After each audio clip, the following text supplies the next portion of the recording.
మాజీ ప్రధానమంత్రి పార్థివ దేహానికి రాష్ట్రపతి ద్రౌపది ముర్ము, ఉపరాష్ట్రపతి జగదీప్ ధన్కర్ నివాళులర్పించారు.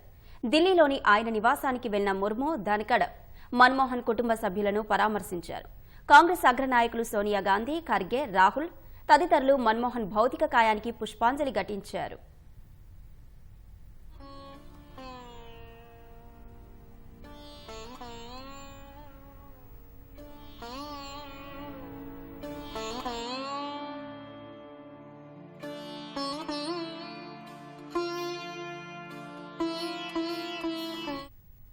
మాజీ ప్రధాని మన్మోహన్ సింగ్ పార్థివ దేహానికి రాష్ట్రపతి ద్రౌపది ముర్ము, ఉపరాష్ట్రపతి జగదీప్ ధన్కర్ నివాళులర్పించారు.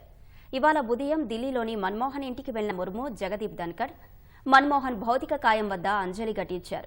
అనంతరం కుటుంబ సభ్యులకు ప్రగాఢ సానుభూతి తెలిపారు.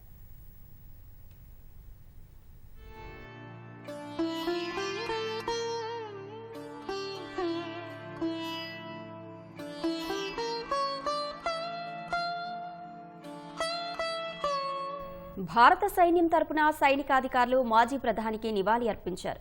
మన్మోహన్ పార్థివ దేహాన్ని ఉంచిన పేటికపై జాతీయ జెండా ఉంచి సెల్యూట్ చేశారు.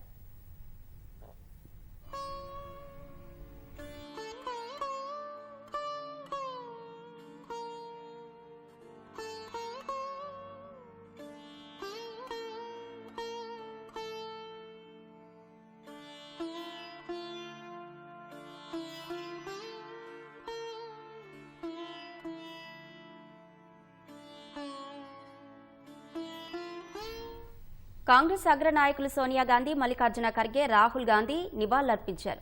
ఆయన కుటుంబ సభ్యులను పరామర్శించి సానుభూతి తెలిపారు. ప్రియాంక గాంధీ వాద్రా, ఆమె భర్త రాబర్ట్ వాద్రా సైతం మన్మోహన్ నివాసానికి చేరుకున్నారు. మన్మోహన్ ఎల్లప్పుడూ ప్రజల గురించి ఆలోచిస్తూ దేశ అభివృద్ధికి కృషి చేసేవారని రాబర్ట్ వాద్రా ఈ సందర్భంగా తెలిపారు. ఆర్థిక విషయాలపై ఆయనకు చాలా జ్ఞానముందని అన్నారు.